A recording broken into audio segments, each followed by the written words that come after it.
Assalamualaikum warahmatullahi wabarakatuh. Terima kasih telah hadir dan meluangkan waktu untuk menyimak kisah ini. Apa yang akan kita dengarkan bukan sekadar cerita tentang peperangan, melainkan perjalanan seorang manusia yang dibentuk oleh zaman, oleh lingkungan, dan akhirnya oleh hidayah Allah. Khalid bin Walid lahir di Makkah sekitar tahun 592 Masehi dari kabilah Bani Makhzum, salah satu kabilah Quraisy yang dikenal sebagai tulang punggung kekuatan militer. Bani Makhzum bukanlah kabilah yang terkenal karena perdagangan atau sastra, melainkan karena perang. Mereka adalah penjaga kehormatan Quraisy di medan tempur, para penunggang kuda, ahli strategi, dan pemilik senjata terbaik. Sejak kecil, anak-anak Bani Makhzum dibesarkan dengan satu nilai utama: kemenangan adalah kehormatan.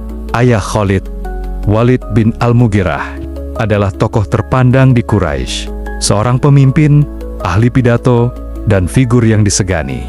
Ia dikenal sebagai orang yang sangat percaya pada kekuatan manusia, pada kebesaran tradisi, dan pada kemuliaan nenek moyang. Dari ayahnya, Khalid mewarisi rasa percaya diri yang tinggi dan ambisi besar. Dari lingkungannya, ia menyerap satu pelajaran penting, bahwa dunia dihormati oleh mereka yang kuat. Makkah pada masa itu adalah pusat spiritual Arab. Ka'bah berdiri dikelilingi ratusan berhala, setiap kabilah membawa sesembahannya sendiri. Namun, di balik kesakralan itu, terdapat persaingan keras, kehormatan suku, dominasi politik, dan di tengah dunia seperti itu, Khalid tumbuh. Sejak usia muda, ia telah dilatih menunggang kuda, menggunakan pedang, dan membaca pergerakan lawan. Bakat militernya tampak lebih cepat dibandingkan anak-anak seusianya. Ia bukan hanya kuat, tetapi juga cerdas.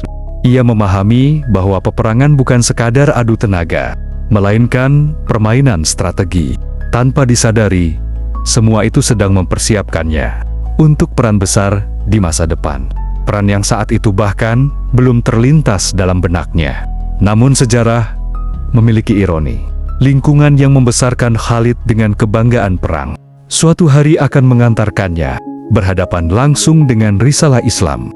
Dan saat itu tiba. Khalid tidak akan berdiri di sisi yang benar. Khalid bin Walid tumbuh di tengah lingkungan yang menjadikan peperangan sebagai jalan menuju kehormatan. Di Makkah, tidak semua pemuda memiliki kesempatan untuk menjadi pejuang terlatih. Namun, bagi anak-anak Bani Makhzum, perang adalah warisan. Sejak usia belia, Khalid telah dikenalkan pada seni bertempur. Bukan sekadar kekuatan fisik, melainkan cara membaca situasi, memahami kelemahan lawan, dan menentukan waktu menyerang. Ia belajar bahwa kemenangan bukan hanya ditentukan oleh siapa yang paling kuat, tetapi oleh siapa yang paling cerdas mengambil keputusan. Kuda menjadi bagian tak terpisahkan dari hidupnya. Ia menguasai cara mengendalikan laju, mengatur formasi, dan berpindah posisi dengan cepat. Pedang bukan sekadar senjata, tetapi perpanjangan dari tubuhnya. Setiap ayunan memiliki tujuan, setiap gerakan memiliki perhitungan. Dalam waktu singkat, nama Khalid mulai dikenal di kalangan pemuda Quraisy sebagai sosok yang memiliki bakat luar biasa dalam medan tempur. Sementara itu di Makkah, sebuah risalah baru mulai terdengar. Islam hadir, membawa ajaran tauhid, menantang tradisi lama, dan mengguncang tatanan sosial Quraisy. Bagi para pemimpin Quraisy, Islam bukan sekadar perbedaan keyakinan. Ia dianggap ancaman langsung terhadap kehormatan suku, kekuatan politik, dan sistem yang telah mengakar. Dan bagi Khalid, Islam dipandang sebagai musuh yang harus dihadapi. Ia tidak melihat Islam sebagai jalan kebenaran, melainkan sebagai gangguan terhadap stabilitas dan kemuliaan Quraisy. Naluri militernya mendorongnya untuk berpihak pada mereka yang ingin menghentikan penyebaran risalah ini, bukan karena kebencian pribadi, tetapi karena keyakinan bahwa dunia harus dijaga oleh kekuatan. Dan kekuatan itu menurutnya ada di pihak Quraisy. Ketika ketegangan meningkat dan konflik bersenjata tak terelakkan, Khalid telah siap. Ia bukan sekadar prajurit, ia adalah aset strategis. Seorang pemuda yang memahami medan, menguasai taktik, dan berani mengambil risiko. Tanpa disadari, semua persiapan ini mengarah pada satu peristiwa besar. Sebuah pertempuran yang akan mengubah sejarah Islam dan menjadikan nama Khalid bin Walid tercatat sebagai penyebab luka yang mendalam. Perang Uhud menjadi panggung di mana kecerdasan militer Khalid bin Walid tampak dengan sangat jelas. Di hadapan Gunung Uhud, dua kekuatan besar berhadapan. Kaum muslimin datang dengan keyakinan dan disiplin. Quraisy datang dengan dendam dan kekuatan penuh. Pada awal pertempuran, keadaan tampak berpihak kepada kaum muslimin. Barisan Quraisy terdesak, formasi mereka goyah, dan kemenangan seolah sudah di depan mata. Namun di medan perang, kemenangan seringkali ditentukan bukan oleh awal, melainkan oleh celah. Khalid bin Walid tidak terpaku pada kekacauan di depan. Ia mengamati sisi-sisi medan. Ia membaca pergerakan kecil yang luput dari perhatian banyak orang. Di salah satu sisi, pasukan pemanah kaum muslimin meninggalkan posisi strategis yang diperintahkan Rasulullah untuk tidak ditinggalkan dalam keadaan apapun. Celah itu terbuka, dan Khalid melihatnya. Dengan pasukan kavaleri yang dipimpinnya, Khalid bergerak cepat, memutar medan, menyerang dari arah belakang. Serangan itu bukan sekadar serangan fisik, tetapi serangan terhadap keseimbangan. Barisan kaum muslimin terkejut, formasi terpecah, situasi berubah drastis. Dalam waktu singkat, keadaan yang semula menguntungkan berbalik menjadi kekacauan. Bagi Quraisy ini adalah kemenangan strategis. Bagi Khalid, ini adalah bukti keunggulan kecerdikan militernya. Namun bagi sejarah, Uhud bukan sekadar catatan taktik perang. Ia adalah peristiwa yang meninggalkan luka mendalam, bukan hanya secara fisik, tetapi juga secara batin. Banyak sahabat Nabi gugur, dan Rasulullah sendiri mengalami luka. Khalid belum mengetahui saat itu bahwa peristiwa Uhud akan terus hidup dalam ingatannya, bukan sebagai kebanggaan, melainkan sebagai titik awal kegelisahan. Karena kemenangan yang diraih dengan kecerdikan tidak selalu membawa ketenangan, dan Uhud menyisakan pertanyaan yang kelak tidak bisa ia abaikan. Sejarah mencatat, setelah Uhud Islam tidak berhenti. Ia justru semakin kokoh, dan di sanalah Khalid mulai melihat bahwa kekuatan tidak selalu menentukan arah kebenaran. Perang Uhud telah berakhir. Debu pertempuran mereda. Namun bagi Khalid bin Walid, perang itu tidak benar-benar selesai. Kemenangan yang ia raih tidak membawa ketenangan seperti yang ia bayangkan. Ia telah melakukan apa yang diharapkan Quraisy. Ia telah menunjukkan kecerdasan strategi. Ia telah mengukuhkan reputasi sebagai pemimpin kavaleri yang disegani. Namun, ada sesuatu yang tertinggal di dalam hatinya. Islam tidak runtuh. Kaum muslimin tidak hancur. Bahkan setelah luka dan kehilangan, mereka tetap berdiri. Lebih dari itu, mereka tidak kehilangan keyakinan. Bagi Khalid, ini adalah hal yang mengusik. Karena dalam logika perang yang ia pahami sejak kecil, kekalahan seharusnya mematahkan semangat. Namun yang ia saksikan justru sebaliknya. Kabar tentang Rasulullah yang tetap memimpin, tetap sabar, dan tetap menyeru kepada tauhid terus sampai ke telinganya. Tidak ada dendam pribadi. Tidak ada seruan balas dendam yang membabi buta. Yang ada adalah keteguhan. Dan keteguhan seperti itu tidak mudah dijelaskan hanya dengan kekuatan senjata. Seiring waktu, Khalid mulai melihat Islam dari sudut yang berbeda. Bukan sebagai ancaman militer semata, tetapi sebagai kekuatan keyakinan yang sulit dipatahkan. Ia menyaksikan bagaimana para pengikut Muhammad tetap setia, meski harus menghadapi tekanan, pengusiran, dan ancaman nyawa. Dan ini menimbulkan pertanyaan yang tidak ia suarakan, tetapi terus bergema di dalam pikirannya. Namun, Khalid belum siap berubah. Ia masih terikat pada kehormatan suku, dan pada identitas yang telah membesarkannya. Ia masih berdiri di sisi yang berseberangan dengan Islam, tetapi benih kegelisahan telah tertanam. Dan benih itu tidak akan mati. Sejarah mencatat, fase ini bukanlah titik balik, melainkan masa penantian. Sebuah periode di mana Khalid berada di antara dua dunia. Dunia lama yang mengajarkannya tentang kekuatan, dan dunia baru yang memperkenalkannya pada makna kebenaran. Waktu terus berjalan, dan bersama waktu itu, posisi Khalid bin Walid di tengah Quraisy tidak lagi sesederhana sebelumnya. Islam tidak melemah, justru semakin terorganisir, semakin kuat, dan semakin diperhitungkan. Perang Uhud yang semula dianggap sebagai pukulan telak, ternyata tidak menghentikan langkah kaum muslimin. Bagi Khalid, ini adalah kenyataan yang sulit diabaikan. Beberapa tahun setelah Uhud, ketegangan antara Quraisy dan kaum muslimin terus berlanjut. Perang Khandaq terjadi, dan di medan itu, kecerdasan militer Khalid tidak menemukan celah seperti di Uhud.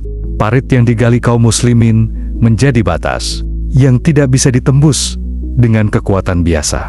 Serangan Quraisy tertahan. Upaya berulang kali tidak membuahkan hasil. Bagi Khalid, ini adalah pengalaman baru.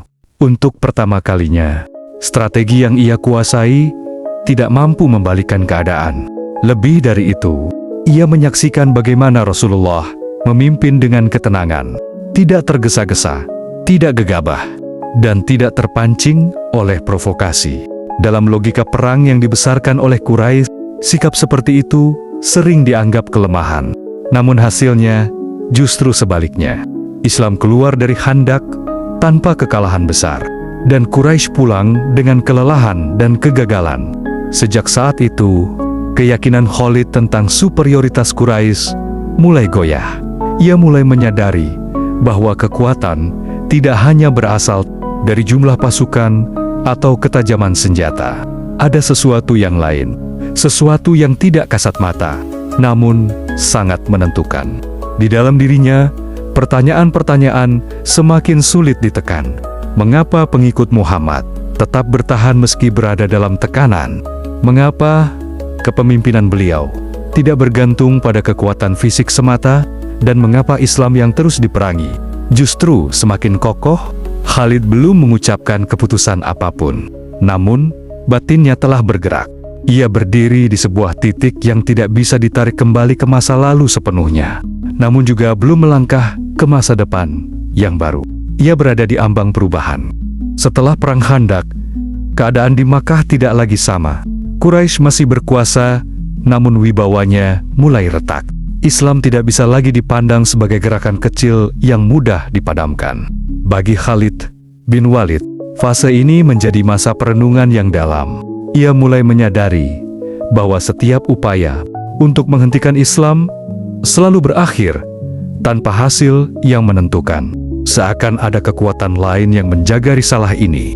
Kegelisahan itu tidak lagi hanya muncul saat peperangan. Ia hadir dalam kesunyian. Khalid mulai memikirkan arah hidupnya. Selama ini ia mengabdikan diri pada kehormatan suku dan kekuatan senjata. Namun, ia bertanya pada dirinya sendiri, jika kekuatan itu benar, mengapa ia tidak mampu memadamkan kebenaran yang dibawa Muhammad? Dalam sejarah disebutkan, Khalid mulai memperhatikan akhlak Rasulullah dari kejauhan. Tidak ada ambisi pribadi, tidak ada keinginan untuk menguasai Makkah demi kekuasaan semata. Yang terlihat adalah konsistensi, kesabaran, dan keyakinan yang tidak tergoyahkan. Dan ini meninggalkan kesan yang kuat dalam batin Khalid. Pada masa itu, beberapa tokoh Quraisy mulai mempertimbangkan posisi mereka. Islam semakin kuat, dan masa depan Makkah tidak lagi bisa dilepaskan dari risalah ini. Khalid menyadari, jika Islam benar, maka menentangnya hanya akan memperpanjang perlawanan terhadap kebenaran. Akhirnya, Khalid mengambil keputusan yang tidak mudah. Ia memilih meninggalkan Makkah, bukan untuk berperang, bukan untuk menyusun strategi baru, tetapi untuk mencari kebenaran. Dalam perjalanannya menuju Madinah, ia tidak sendirian. Takdir mempertemukannya dengan beberapa orang yang berada di persimpangan yang sama, dan di sanalah langkah Khalid tidak lagi menuju medan perang, melainkan menuju cahaya hidayah. Keputusan Khalid bin Walid untuk meninggalkan Makkah bukanlah langkah yang ringan. ia membawa bersamanya seluruh masa lalu, kemenangan dan kesalahan, kebanggaan dan kegelisahan. Namun perjalanan itu bukan perjalanan fisik semata. Ia adalah perjalanan batin, menuju satu titik di mana Khalid harus berhadapan dengan kebenaran tanpa perantara. Ketika Khalid tiba di Madinah, ia tidak datang sebagai penantang, ia datang sebagai pencari kebenaran. Rasulullah menyambut kehadirannya tanpa dendam masa lalu. Islam tidak menutup pintu bagi mereka yang datang dengan niat tulus, dan pada hari itu, Khalid bin Walid mengikrarkan keislamannya. Sebuah momen yang tidak disertai gemuruh, namun mengguncang sejarah. Dengan keislamannya, Khalid tidak hanya berpindah keyakinan, ia meninggalkan seluruh identitas lamanya. Ia tidak lagi menjadi panglima Quraisy. Ia bukan lagi musuh Islam. Ia menjadi seorang muslim yang memulai hidup baru. Dan Rasulullah melihat potensi besar dalam diri Khalid. Tidak lama setelah itu, Islam menghadapi ujian berat di medan Mu'tah. Pasukan muslimin berhadapan dengan kekuatan Romawi yang jauh lebih besar. Dalam pertempuran itu, para pemimpin pasukan gugur satu persatu. Situasi nyaris tanpa harapan. Di saat kritis itulah, Khalid bin Walid mengambil alih. Dengan kecerdikan dan ketenangan, ia mengatur ulang formasi. Ia menyelamatkan pasukan dari kehancuran total. Dan dari peristiwa itulah, Rasulullah menyebutnya dengan gelar yang akan abadi, pedang Allah yang terhunus. Gelar itu bukan sekadar kehormatan, ia adalah amanah. Sejak saat itu, setiap langkah Khalid bukan lagi untuk mengagungkan diri, melainkan untuk menjaga agama. Pedang yang dulu digunakan untuk memerangi Islam, kini berada di bawah perintah Allah. Setelah keislamannya, Khalid bin Walid tidak menunggu lama untuk diuji. Islam saat itu tidak berada dalam masa tenang. Ancaman datang dari berbagai arah, dan setiap medan menuntut keteguhan iman serta kecerdasan strategi. Khalid hadir dengan kemampuan yang telah ditempa sejak muda. Namun kini, arah pengabdiannya berubah, bukan lagi demi kehormatan suku, melainkan demi tegaknya tauhid. Pada penaklukan Makkah, Khalid memimpin salah satu pasukan. Kota yang dahulu ia bela dengan sepenuh jiwa, kini ia masuki sebagai bagian dari Islam. Namun peristiwa itu bukan tentang balas dendam. Ia adalah pelajaran besar tentang pengendalian diri. Khalid belajar bahwa kemenangan terbesar bukan menundukkan musuh, tetapi menahan amarah saat memiliki kekuatan. Dan Islam mengajarkan itu. Perang Hunain menjadi ujian berikutnya. Kaum muslimin sempat terdesak oleh serangan mendadak musuh. Barisan terpecah. Namun Rasulullah tetap teguh di medan. Di tengah tekanan itu, Khalid berdiri sebagai prajurit yang setia. Ia mengatur ulang barisan, menahan gempuran, dan membantu membalikkan keadaan. Kemenangan diraih bukan karena jumlah, melainkan karena keteguhan. Sejarah mencatat, dalam setiap pertempuran, Khalid tidak hanya membawa pedang, tetapi juga disiplin dan perhitungan. Ia memahami bahwa kemenangan Islam harus dijaga dengan kebijaksanaan. Dan Rasulullah terus memberi kepercayaan kepadanya, bukan karena masa lalunya bersih, tetapi karena taubatnya tulus dan pengabdiannya nyata. Namun menjadi pedang Allah bukan berarti tanpa ujian. Semakin besar amanah, semakin besar pula tanggung jawab dan koreksi. Wafatnya Rasulullah menjadi guncangan terbesar bagi kaum muslimin. Bukan hanya kehilangan seorang nabi, tetapi kehilangan pusat ketenangan, sumber keputusan, dan pemersatu umat. Bagi Khalid bin Walid, ini adalah ujian yang berbeda dari semua medan perang yang pernah ia hadapi. Karena kali ini, musuh terbesar bukan hanya datang dari luar, melainkan juga dari dalam. Setelah wafatnya Rasulullah, sebagian kabilah Arab memilih berpaling. Ada yang menolak membayar zakat, ada yang mengaku nabi, dan ada pula yang ingin melepaskan diri dari ikatan Islam. Sejarah mencatat fase ini sebagai perang Riddah, dan Khalid bin Walid berada di garis depan. Di bawah kepemimpinan Abu Bakar As-Siddiq, Khalid diberi amanah besar. Bukan sekadar memimpin pasukan, tetapi menjaga keberlangsungan Islam di masa paling rapuh. Khalid memahami, perang ini bukan tentang wilayah, bukan tentang kekuasaan, melainkan tentang menjaga akidah umat, agar tidak runtuh di awal sejarahnya. Pertempuran melawan Musailamah Al-Kadzab menjadi yang paling berat. Pasukan yang dihadapi besar dan fanatik. Korban berjatuhan di kedua sisi.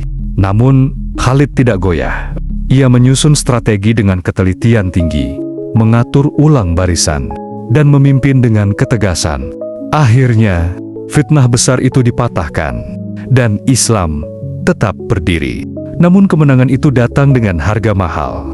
Banyak penghafal Al-Quran gugur di medan Yamamah. Peristiwa ini kelak menjadi sebab dikumpulkannya mushaf Al-Quran, agar wahyu Allah terjaga sepanjang zaman. Dan Khalid bin Walid bukan hanya sebagai ahli strategi, tetapi sebagai penjaga amanah. Ia tidak memilih perang yang mengangkat namanya.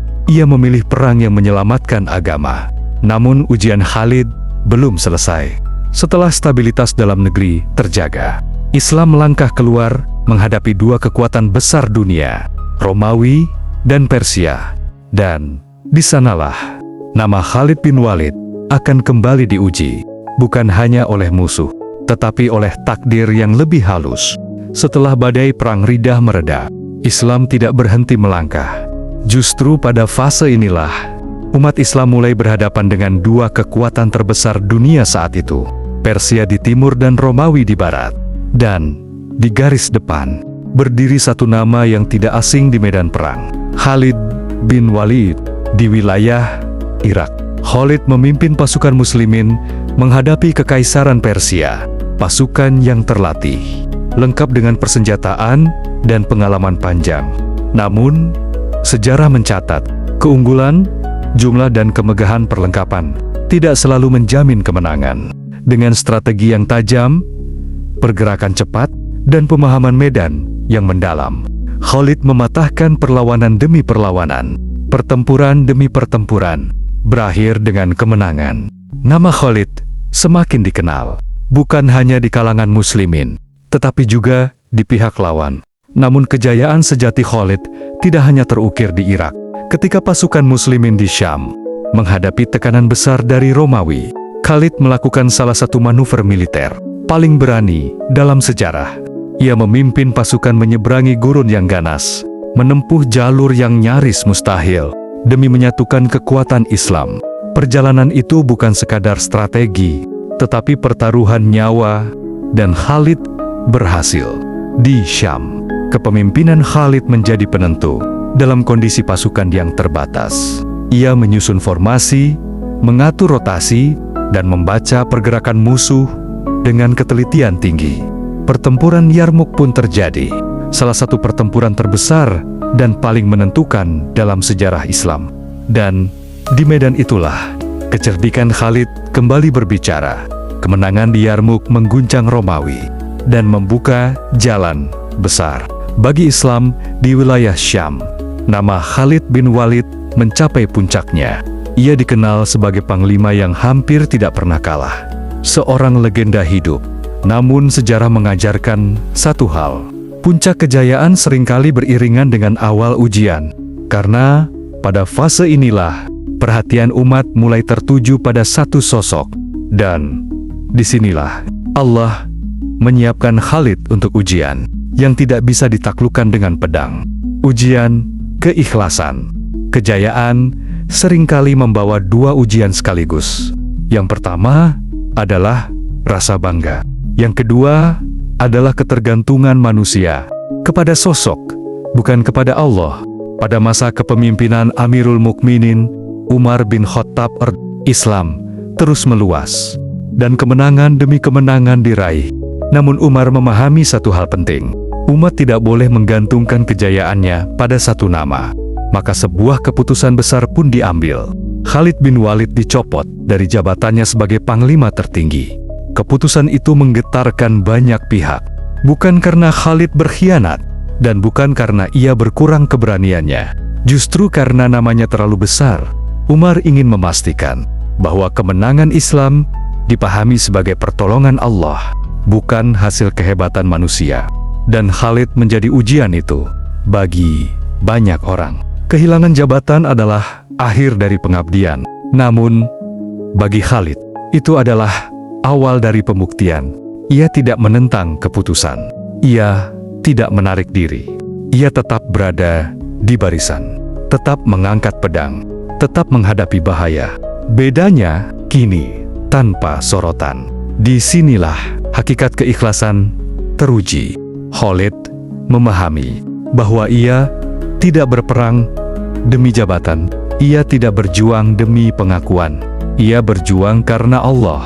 Dan jika Allah menghendaki ia berada di belakang barisan, maka disitulah ia akan berdiri.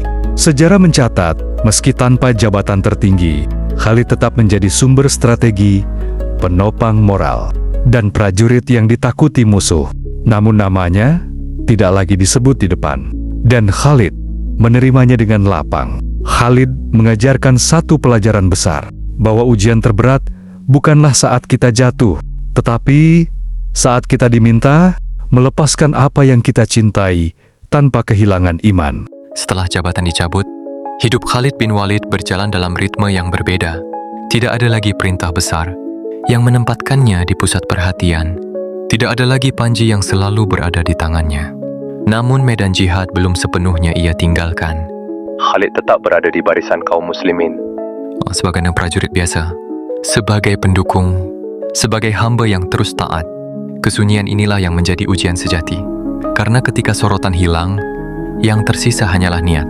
Bagi seseorang yang terbiasa memimpin ribuan pasukan, diam dan tunduk bisa terasa lebih berat daripada menghunus pedang. Namun Khalid memahami bahwa iman tidak diukur dari seberapa tinggi posisi, melainkan dari seberapa teguh hati saat posisi itu dilepas. Di medan Syam, perang masih terjadi. Namun peran Khalid kini tidak lagi ditulis besar. Ia membantu tanpa memerintah. Ia memberi saran tanpa memaksa. Ia berjuang tanpa menuntut pengakuan. Dan musuh masih mengenalnya, masih mewaspadainya. Karena kehebatan sejati tidak hilang bersamaan dengan jabatan. Dalam fase ini, Khalid semakin dekat dengan hakikat hidup. Ia menyadari bahwa pedang yang tajam tidak selalu harus terlihat, dan pejuang sejati tidak selalu berdiri di barisan terdepan. Kadang, ia berdiri di tempat yang tidak disorot sejarah, namun sangat diperhitungkan di sisi Allah. Seiring waktu, usia Khalid bertambah. Tenaganya tidak lagi sekuat dulu, namun semangatnya tidak pernah padam. Tubuhnya menyimpan bekas luka dari setiap medan yang pernah ia lalui. Luka-luka itu menjadi saksi bisu bahwa hidupnya bukan dihabiskan dalam kenyamanan. Moen ini tidak menampilkan kemenangan besar, namun justru kemenangan batin terjadi. Kemenangan atas ego, kemenangan atas ambisi, dan kemenangan atas keinginan untuk selalu dikenang. Hari-hari Khalid bin Walid kini berjalan dalam kesederhanaan. Tidak ada lagi persiapan perang besar. Tidak ada lagi perjalanan panjang menembus gurun dan medan asing. Yang tersisa adalah tubuh yang mulai melemah dan hati yang semakin jernih. Khalid menetap di wilayah Syam. Di sana, ia menjalani hidup seperti kebanyakan kaum muslimin lainnya. Ia tidak menuntut penghormatan khusus, tidak pula mencari posisi. Namanya dikenal, namun ia tidak mengejarnya. Bagi Khalid, fase ini bukan kemunduran, melainkan penutup dari perjalanan panjang yang telah ia tempuh. Tubuhnya dipenuhi bekas luka. Hampir tidak ada bagian yang luput dari jejak peperangan. Namun luka-luka itu bukan sumber kebanggaan kosong. Ia melihatnya sebagai pengingat bahwa hidupnya telah ia serahkan untuk satu tujuan. Ia menyadari satu hal penting, bahwa Allah telah memberinya kesempatan berjuang yang tidak dimiliki semua orang. Dalam kesunyian hari-harinya, Khalid semakin dekat dengan perenungan tentang takdir. Ia telah menghadapi pedang, tombak, dan pasukan besar. Namun kini, ia berhadapan dengan sesuatu yang tidak bisa dilawan dengan strategi apapun. Ajal. Ironi hidup Khalid semakin terasa. Seorang yang nyaris tidak pernah mundur dari medan perang, justru menjalani akhir hidup tanpa pertempuran. Namun ia tidak memprotes. Ia tidak mempertanyakan. Karena di fase ini, Khalid telah memahami bahwa keberanian sejati adalah menerima keputusan Allah dengan lapang. Hari-hari terakhir ini tidak dipenuhi kegemilangan, namun dipenuhi ketenangan. Khalid tidak dikenal sebagai orang yang kaya raya di akhir hidupnya. Ia tidak meninggalkan harta berlimpah. Ia meninggalkan jejak keberanian, jejak ketaatan, dan jejak keikhlasan. Di sebuah tempat sederhana di wilayah Syam, Khalid bin Walid terbaring dalam keadaan lemah. Tubuh yang dahulu menjadi momok di medan perang, kini tidak lagi mampu mengangkat pedang. Namun matanya masih menyimpan keteguhan. Di hadapannya, bukan lagi barisan musuh, melainkan takdir yang tidak bisa ditunda. Khalid bin Walid, Saifullah al-Maslul, pedang Allah yang terhunus, akan mengakhiri hidupnya bukan di medan perang. Dan inilah ujian terakhirnya. Sepanjang hidupnya, Khalid telah menghadapi puluhan pertempuran besar. Setiap jengkal tubuhnya dipenuhi bekas luka. Namun Allah berkehendak memberinya akhir yang tidak ia rencanakan. Bukan mati syahid di tengah peperangan, melainkan wafat di atas pembaringan. Justru disinilah makna ketaatan itu disempurnakan. Allah memperlihatkan bahwa kemuliaan seorang hamba tidak ditentukan oleh cara ia wafat, melainkan oleh niat dan amal sepanjang hidupnya. Khalid memahami itu. Ia menerima takdir ini tanpa penolakan, tanpa penyesalan. Dia tahu bahwa seluruh hidupnya telah ia persembahkan untuk Islam. Dan jika Allah menghendaki akhir yang sunyi, maka itulah akhir yang terbaik baginya. Sejarah mencatat, ketika wafatnya Khalid, tidak banyak harta yang ia tinggalkan. Hampir tidak ada kekayaan. Yang tersisa hanyalah seekor kuda, senjata, dan nama yang telah tercatat dalam sejarah Islam. Umar bin Khattab pernah berkata bahwa wanita-wanita Quraisy tidak akan melahirkan orang seperti Khalid lagi. Bukan karena kekuatan fisiknya semata, melainkan karena kejujuran imannya dan ketulusan perjuangannya. Wafatnya Khalid bin Walid tidak disambut dengan dentuman pedang atau sorak kemenangan. Ia berlalu dalam kesunyian. Namun justru dari kesunyian itu, makna besar muncul. Khalid tidak meninggalkan kerajaan, tidak pula meninggalkan harta berlimpah. Yang ia wariskan adalah teladan. Teladan tentang keberanian, yang tidak dibangun di atas kesombongan, tentang kekuatan yang tunduk pada iman, dan tentang kepemimpinan yang rela dilepas demi kebenaran. Dalam sejarah Islam, nama Khalid bin Walid selalu dikenang sebagai panglima. Namun lebih dari itu, mereka adalah contoh bagaimana seorang hamba berubah total ketika cahaya hidayah datang. Dari musuh Islam menjadi pelindungnya, dari penghalang dakwah menjadi pedang Allah. Rasulullah tidak sembarang memberi gelar. Ketika beliau menyebut Khalid sebagai Saifullah al-Maslul, itu bukan pujian kosong. Itu adalah pengakuan bahwa Khalid telah menjadikan kekuatannya sebagai alat di jalan Allah. Warisan terbesar Khalid bukanlah strategi perang, melainkan niat.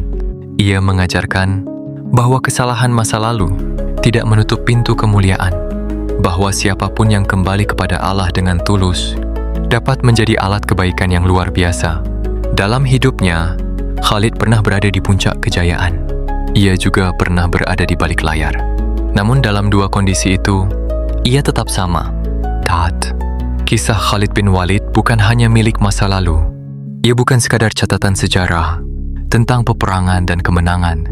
Ia adalah cermin bagi setiap zaman yang mencari makna perjuangan. Khalid mengajarkan bahwa kekuatan sejati tidak selalu berarti mengalahkan orang lain. Seringkali, kekuatan terbesar adalah menundukkan diri sendiri. Ia pernah berada di puncak kejayaan, namun tidak hancur saat kejayaan itu diambil. Dan inilah pelajaran yang sangat relevan bagi manusia hari ini. Di zaman yang mengukur nilai dari popularitas dan jabatan, Khalid menunjukkan bahwa kemuliaan tidak bergantung pada sorotan. Ia tetap berjuang meski namanya tidak lagi disebut di depan. Ia tetap setia meski posisinya tidak lagi istimewa. Khalid juga mengajarkan bahwa masa lalu bukan penentu akhir. Ia pernah menjadi musuh paling berbahaya bagi Islam. Namun Rasulullah melihat sesuatu yang lebih besar darinya, potensi keimanan. Dan Allah membuktikan bahwa siapapun yang kembali dengan tulus bisa menjadi pilar kebenaran. Pelajaran lain yang sering terlewat adalah tentang takdir.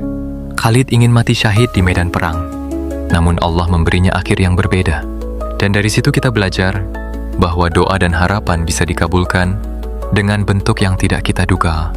Allah tidak mengabulkan keinginan Khalid untuk mati syahid dalam arti yang ia pahami. Namun Allah mengabulkan doa yang lebih besar, menjadikannya teladan abadi bagi generasi setelahnya. Waktu telah berlalu berabad-abad lamanya. Medan-medan perang telah berubah rupa. Kota-kota tumbuh di atas tanah yang dahulu dipijak para pejuang. Namun nama Khalid bin Walid tetap hidup. Bukan karena ia menaklukkan wilayah, melainkan karena ia menaklukkan dirinya sendiri. Jejak Khalid tidak hanya tertulis di buku sejarah. Ia tertanam dalam nilai keberanian yang tunduk pada iman, dalam ketegasan yang dibingkai keikhlasan, dan dalam ketaatan yang tidak tergantung pada posisi. Rasulullah pernah menyebut Khalid sebagai pedang Allah, dan pedang itu tidak pernah berkarat oleh ambisi dunia. Ia dihunus saat diperintah, ia disarungkan saat diminta, dan itulah hakikat pengabdian.